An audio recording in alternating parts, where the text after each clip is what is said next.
Halo semuanya, perkenalkan nama saya Sania. Saya berasal dari sekolah Universitas STMIK IB.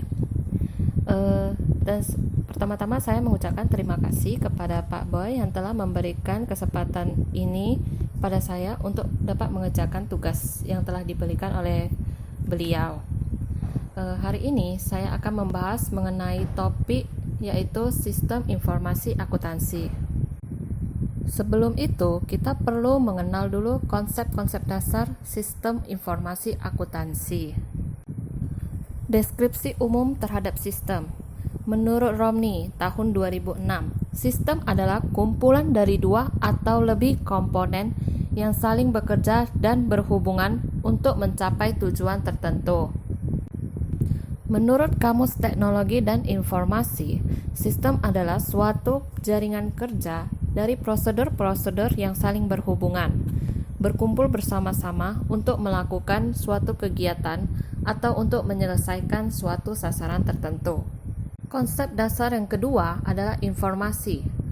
Informasi adalah hasil dari pengolahan dari data dan fakta yang berhubungan yang diolah sedemikian rupa sesuai dengan kebutuhan penggunanya, yang dapat membantu pengguna dalam pengambil keputusan.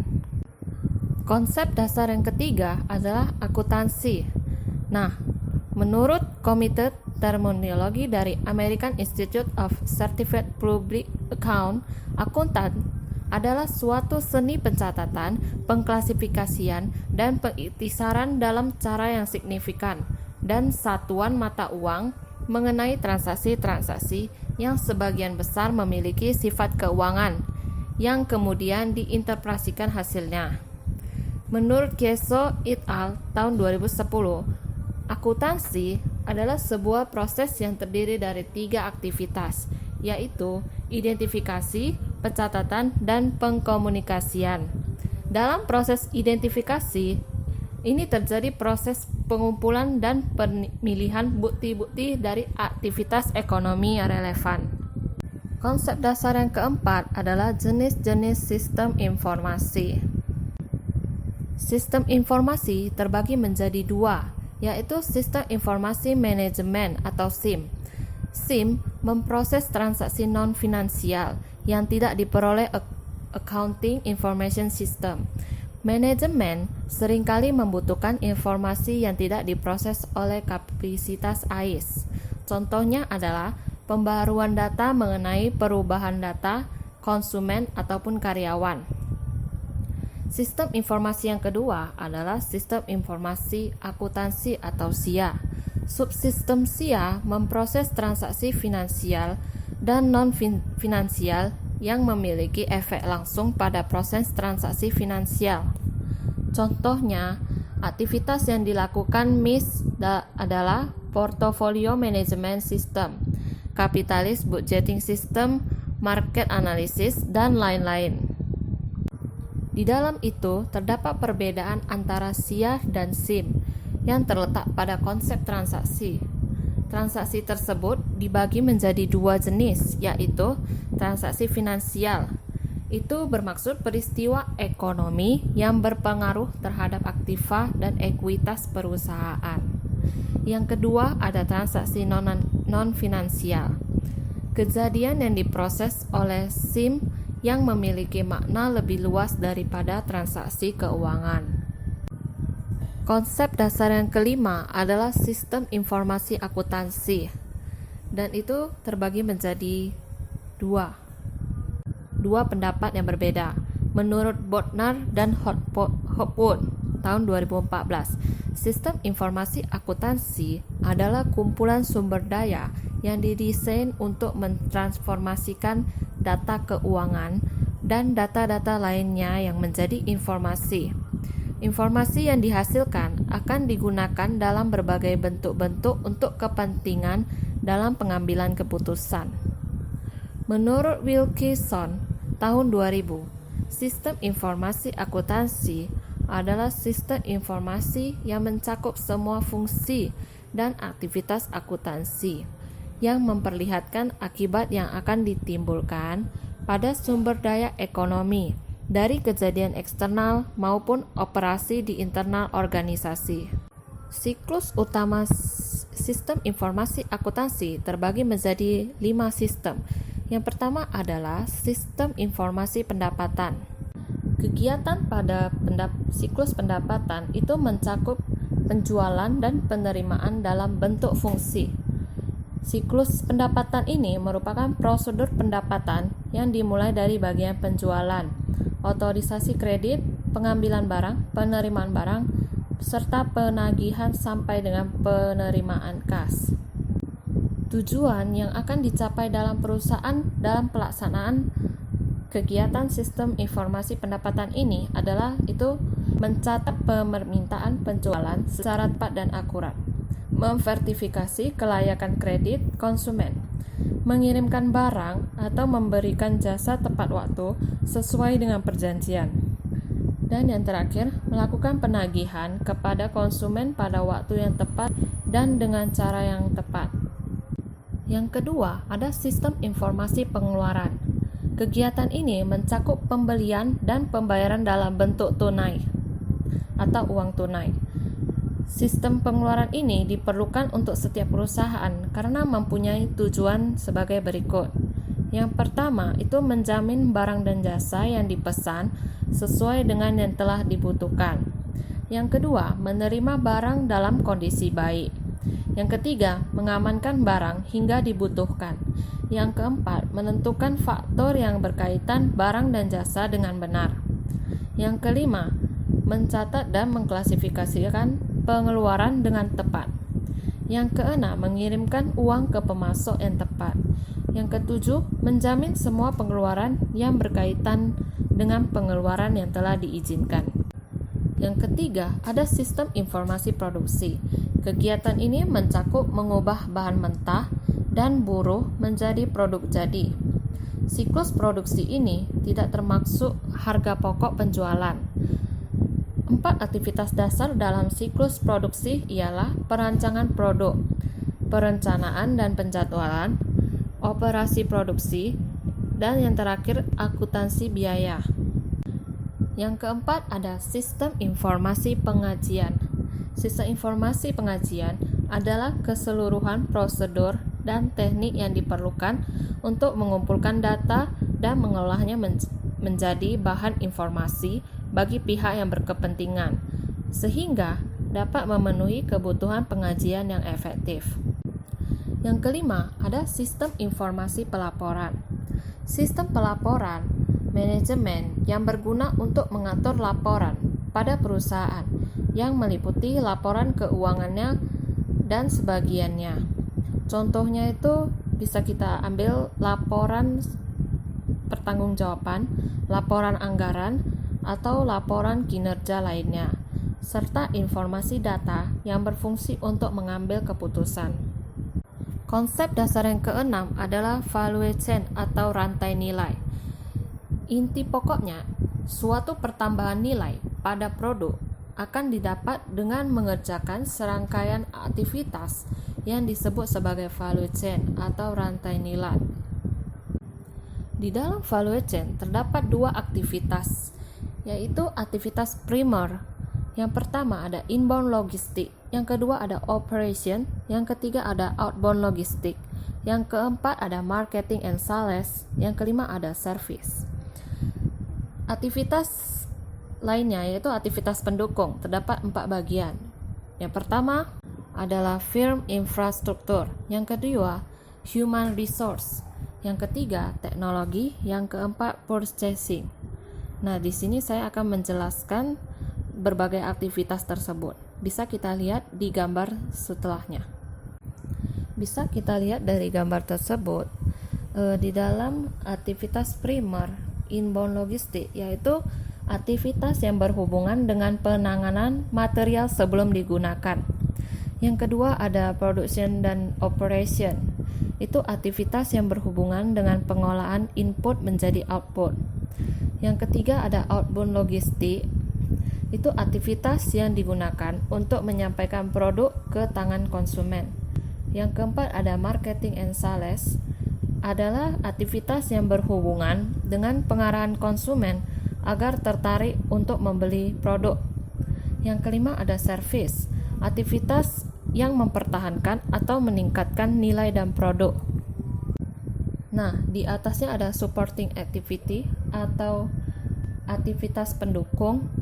Itu firm infrastruktur adalah itu terdiri dari departemen atau fungsi-fungsi akuntansi, keuangan, perencanaan, dan sebagainya yang melayani kebutuhan organisasi dan mengikat bagian-bagiannya menjadi sebuah satu kesatuan.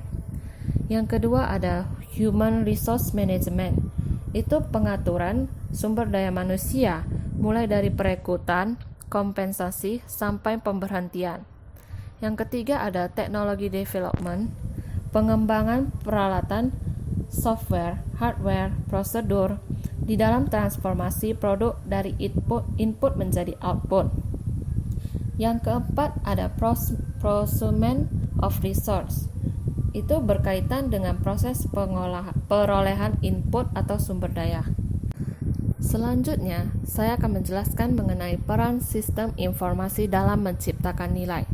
Itu terdapat menjadi 4 bagian. Yang pertama, meningkatkan efisiensi.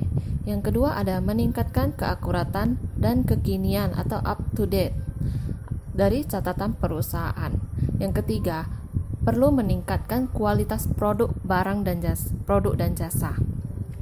Yang keempat ada meningkatkan kualitas perencanaan atau penyusunan anggaran dan pengendalian. Selanjutnya, saya akan menjelaskan tujuan pengembangan sistem informasi.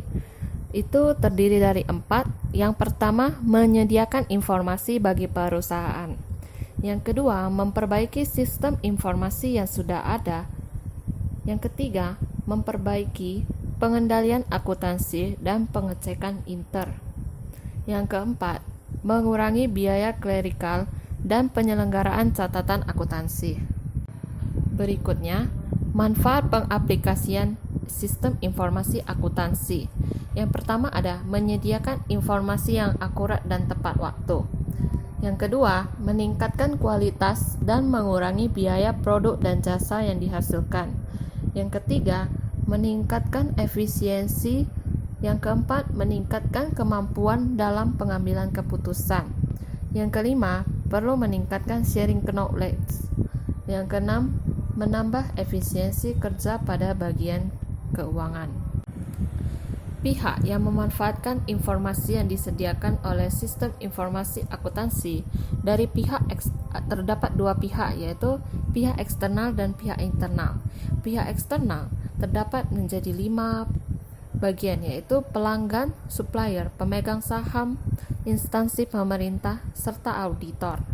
Dari pihak internal hanya ada manajemen dan karyawan. Yang berikutnya, saya akan menjelaskan mengenai ciri-ciri sistem. Yang pertama ada sistem mempunyai komponen. Yang dimaksud dengan komponen itu komponen-komponen sistem biasanya berupa subsistem, baik berupa fisik maupun abstrak.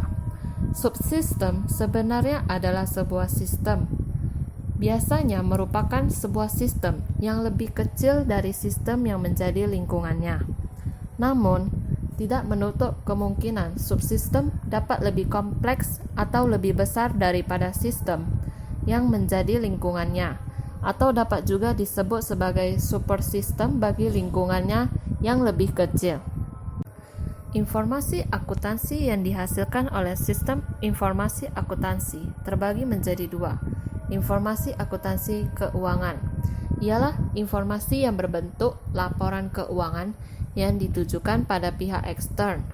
Yang kedua, ada informasi akuntansi manajemen, ialah informasi yang dapat berguna bagi manajemen dalam pengambilan keputusan. Ciri sistem yang kedua adalah komponen sistem harus terintegrasi. Bisa kita lihat dari tabel berikut. Dalam melakukan pekerjaannya, komponen-komponen dalam sistem harus saling terintegrasi satu sama lain. Bisa kita lihat di atas, dari ilustrasi di atasnya dapat dilihat bahwa subsistem 1 saling berhubungan dengan subsistem 2 dan 3. Sedangkan subsistem 2 berhubungan dengan subsistem 1 dan 3. Dan berikutnya, subsistem 3 berhubungan dengan subsistem 1 dan 2. Ciri sistem yang ketiga adalah sistem mempunyai batasan sistem. Bisa kita lihat gambar di samping. Itu menunjukkan bahwa sistem X mempunyai batasan-batasan sistem di mana batasan tersebut terlihat dari batas di mana komponen-komponen atau subsistem di dalamnya saling berintegrasi. Dengan batasan sistem inilah seseorang dapat menilai kompleksitas suatu sistem. Semakin sedikit batas sistem, maka semakin kompleks sistem tersebut, dan sebaliknya, semakin luas batas sistem, maka kompleksitas sistem tersebut akan semakin sempit. Ciri sistem yang keempat adalah sistem mempunyai tujuan sistem yang jelas. Tujuan sistem merupakan target atau hasil yang sudah dirancang oleh pembuat sistem, di mana tujuan ini menjadi titik koordinat komponen-komponen sistem dalam bekerja, sehingga tujuan dari sistem tersebut dapat dicapai. Kemudian, tujuan sistem harus fokus, karena tujuan sistem akan mempengaruhi batasan komponen-komponen sistem dan hubungan kerjasama dari sistem tersebut. Ciri sistem yang kelima adalah sistem.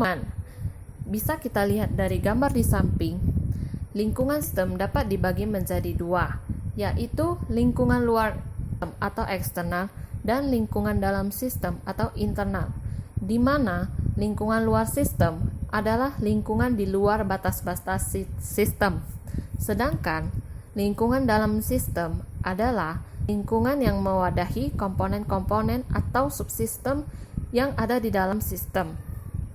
Ciri sistem yang keenam, sistem mempunyai input, proses, dan output. Bisa kita lihat dari tabel 3 jenis itu, ada input, proses melakukan penerimaan paralel, dan output menampilkan hasil penerjemahan kas. Untuk mencapai tujuannya, sistem memerlukan inputan dari pengguna sistem. Inputan tersebut akan dijadikan parameter sebagai bahan baku untuk pengolahan data. Proses penginputan parameter oleh pengguna sistem biasanya disebut sebagai triggering atau pemicu sistem.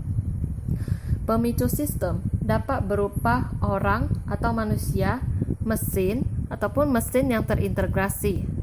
Setelah sistem menerima inputan dari user, maka sistem akan memproses data tersebut sesuai dengan perintah atau program yang sudah ditanamkan dalam mesin sistem.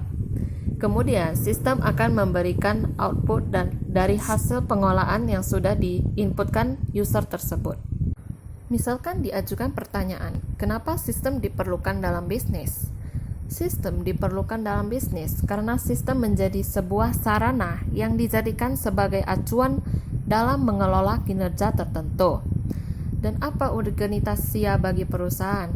Urgenitas SIA bagi perusahaan ialah memberikan atau menghasilkan informasi keuangan kepada pihak-pihak yang berkepentingan mengenai aktivitas ekonomi dan suatu kondisi pada perusahaan dalam bentuk laporan keuangan. Lalu, apa hubungan sistem informasi akuntansi dan sistem informasi manajemen dalam organisasi?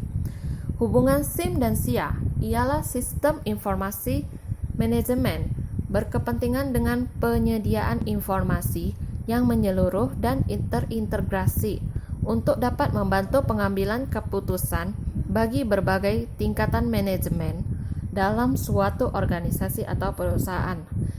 Ditinjau dari hal tersebut, maka sistem informasi akuntansi merupakan subsistem dari sistem informasi manajemen. Apa yang menjadi alasan mempelajari SIA? Perlu kita ketahui secara singkat, sistem informasi akuntansi adalah suatu kumpulan struktur dan prosedur berbasis teknologi informasi yang bekerja bersama dengan tujuan untuk mengubah data-data keuangan menjadi informasi keuangan yang berguna bagi stakeholder. Tentu saja keberadaan sistem informasi akuntansi sebagai sebuah perangkat sistem informasi harus menciptakan nilai tambah tersendiri kepada pemakainya. Keberadaan sistem informasi seharusnya menjadi sebuah investasi untuk perusahaan, bukan sebagai beban. Nah, sampai di sini, apakah ada pertanyaan lain? Bisa kalian pertanyakan di subscribe saya atau di komentar. Sampai di sini saja penjelasan dari saya. Terima kasih banyak dan sampai jumpa.